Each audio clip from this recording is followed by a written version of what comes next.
Hey everybody, welcome back to the shop. Things have been kind of crazy around here. Busy as usual this time of year. I gotta bring you some project updates.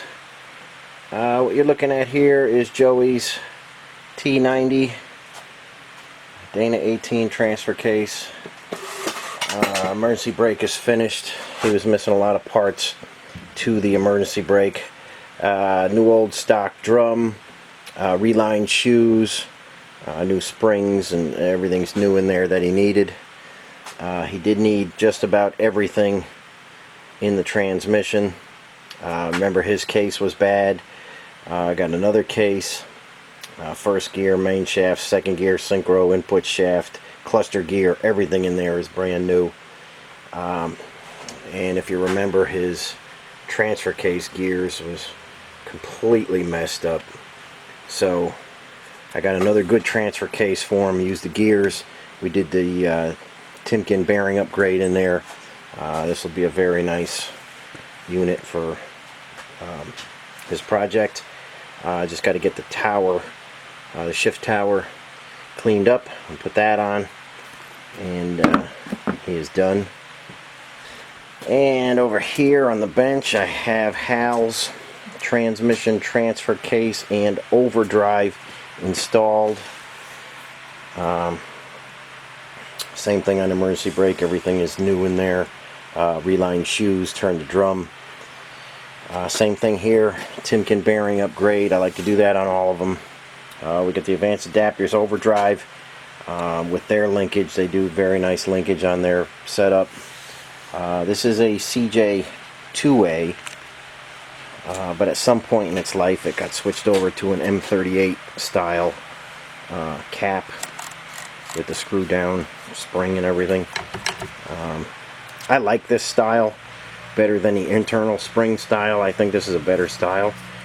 This one already has it, and I got his bits and pieces there to the overdrive and stuff. But this same thing with Joey's over there, and this one we'll get these hanging in the booth, get them painted. I got another T90 rebuilt in the box for George, and I didn't get to painting it yet, but I've got Mike's. This is Mike's Terra Low transfer case overdrive T90C. That also has to go in a paint booth and get painted. So it's busy on the transmission and transfer cases.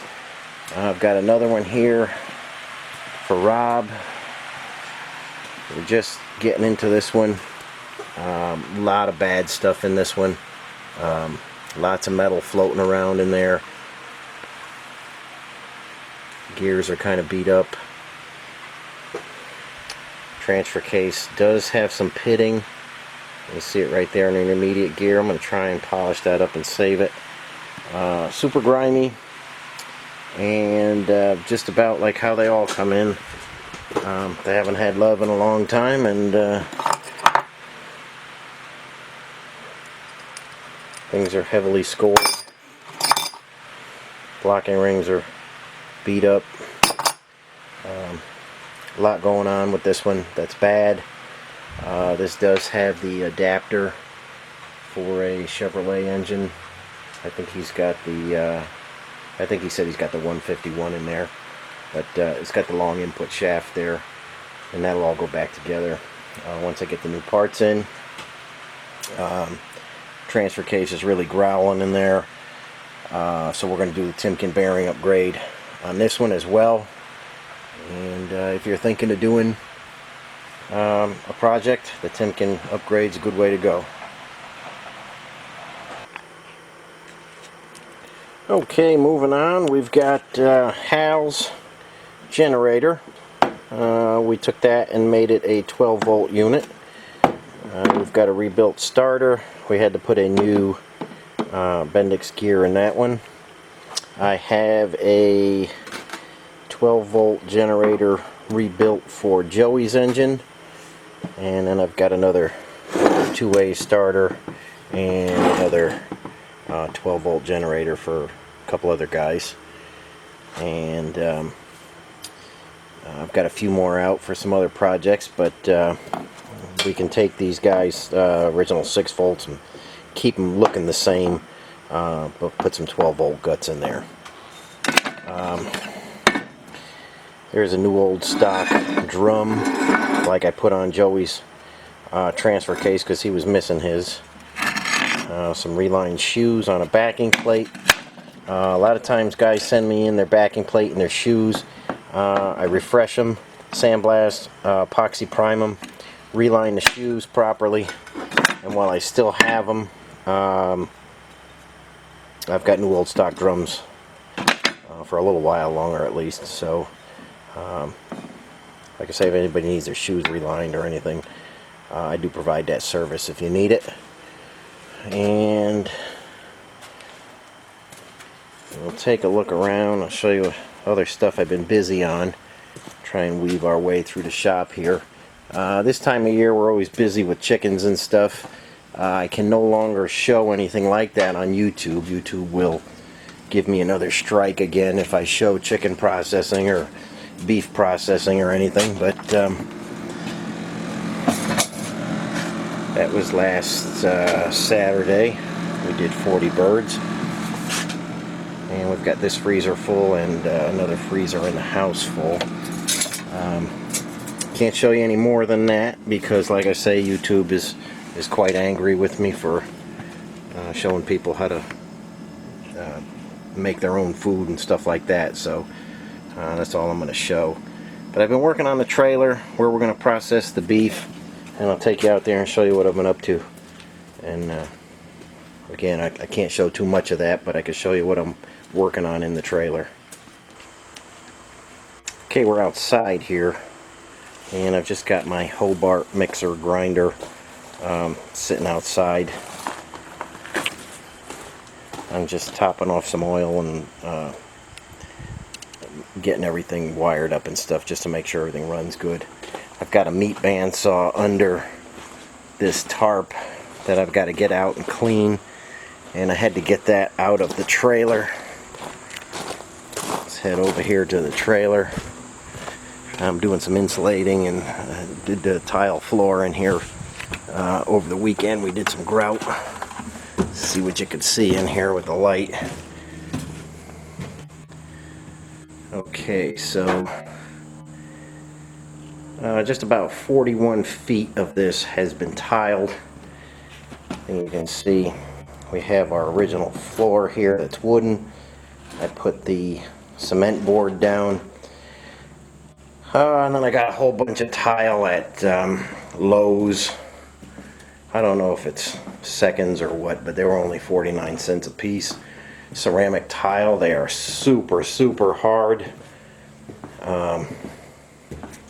It's a little funky right here where the fifth wheel plate is, where I had to transition from the steel to the wood of the trailer, but came out pretty good. We put some epoxy grout in there that's used like in restaurants and meat packing plants and stuff like that. It was a real bear to work with, but that's done, and I can start moving the machinery in. We're insulated. Got to get some electricity in here, and in this particular section is going to be the cooler. So I got to get busy building the cooler, and there'll be a door on both sides. We'll load the animals in from this side, and then have another set of doors to bring them inside the room and put them on a bench. So like I say, that epoxy grout was a bear, but it's done, and just got to start cleaning up and get some machinery in here and start getting it wired up. Okay guys, I know this engine's been on the stand for a while. This is going in the snowblower Jeep to power the snowblower. It's been on the stand. I've been meaning to get this one started. A couple of viewers have asked me to go over step by step again how I pre-lube and start the engine and break it in. So I just haven't had the time to do that, but that is coming. We'll get this one fired up pretty soon. I got the radiator back from the radiator shop. Attach that to the grill. We'll make sure Rockford clutch works that we rebuilt. Starter and generator are rebuilt. Got the Pertronics in. The distributor with the Pertronics epoxy coil. I'll stick a new old stock carburetor on there. I did get a bunch of those in. And we'll get this guy fired up soon.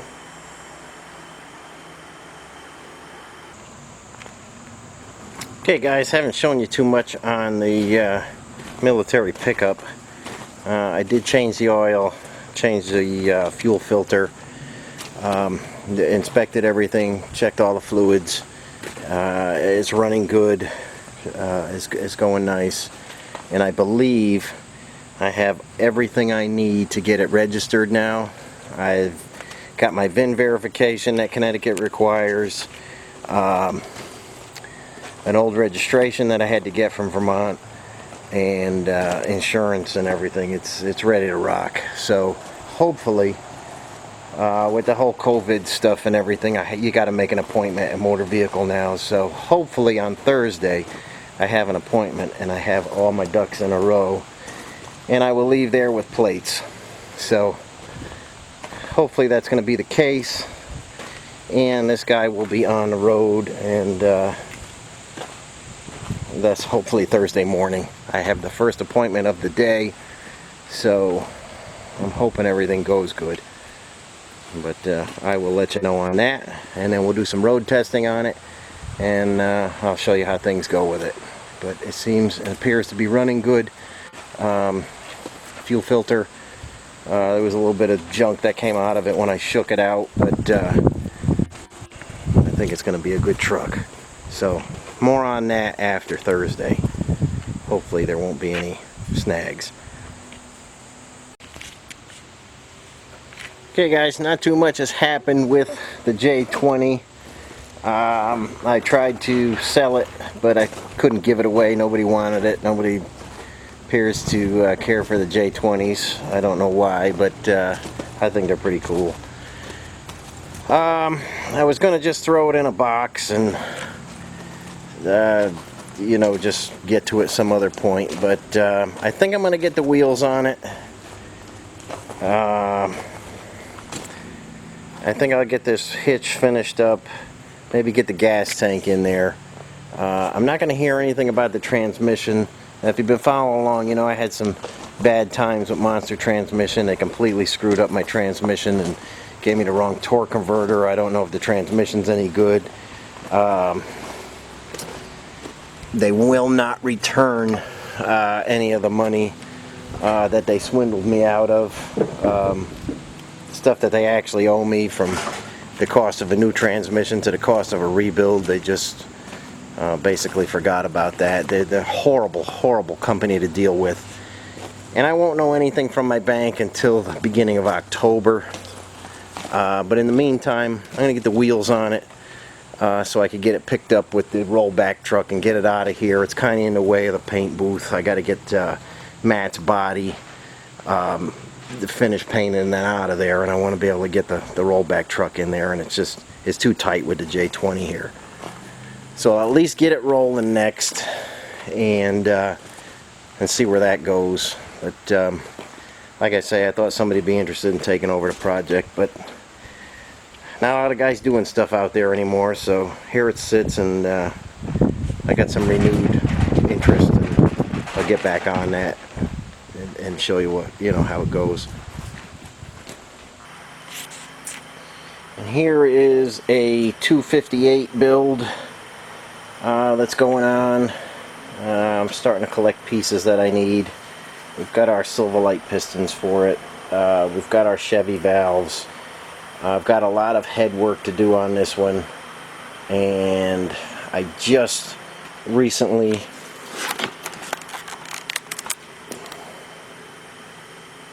got some valve retainers. I got my guides. I got my ARP bolts. Block has to be bored. And over here is the cylinder head. And we're going to be doing some stuff to that. Instead of switching to a 4-liter head, we're going to stick with the original 1980 head. and do some valve work and some stuff like that to make it real nice.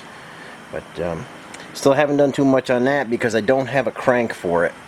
I don't know if I showed you the crank or not, but I'm still waiting on a crank. We'll take a walk over there and I'll show you why I need to replace it. Okay, here's the crank to that 258. And you can see our thrust area right in here. It's probably an 1/8 inch worn away there. And it's a cast crank, and I'm not going to weld it up or anything. But trouble is, it's a 12 counterweight crank. And I could just go get a scat crank or a brand new crank. You know, with the 4 counterweights, but I like the 12 counterweight cranks. And normally I could just call up my engine supply company and order a crank that's already ground, comes with bearings and stuff like that for when I rebuild a lot of later model engines. I could just call up and get cranks, but for some reason this one has been unavailable for close to a year now. There are some people on eBay selling cranks. And when I ask them to send me pictures of the thrust area, they're even worse than this one. And there's guys out there who want $500 for a junk crank. So I don't want to buy a used one. I may have to buy another whole entire engine to get a decent crank. Unless there's anybody out there has any good 12 counterweight 258 cranks, I'd be interested in talking to you. Because I just can't seem to get one, like I say, from my engine company, and it's just putting off the build. I'm not really going to do anything until I get the crank, because I can't assemble anything until I have this. So anybody sitting on a 12 counterweight crank, reach out to me, put a comment below, and I'll get back with you. So this is kind of holding up the 258 build. And like I say, I'm just in the process of gathering parts. I've got to make a final selection on my camshaft, and I basically will have everything. I have all the parts for the head, and most of the hard parts for the block, except the crank and the bearings. So, kind of holding up the show. Okay, guys, we've been all over the place today, but we're just going to end it here with the. Here's a Cummins SAE 3 flywheel housing. This is another style if you're going to, this is off the later Dodge pickup, if you're going to run this with the quick draw bell housing. You need that style. I have the flywheel for it. I have the correct starter for that one. If anybody is looking for any of that Cummins 4BT stuff, just let me know. I do have quite a bit of stuff because I was going a bunch of different ways. I was going to use that quick draw one. He turned out to be quite an idiot, so I completely abandoned that project and made my own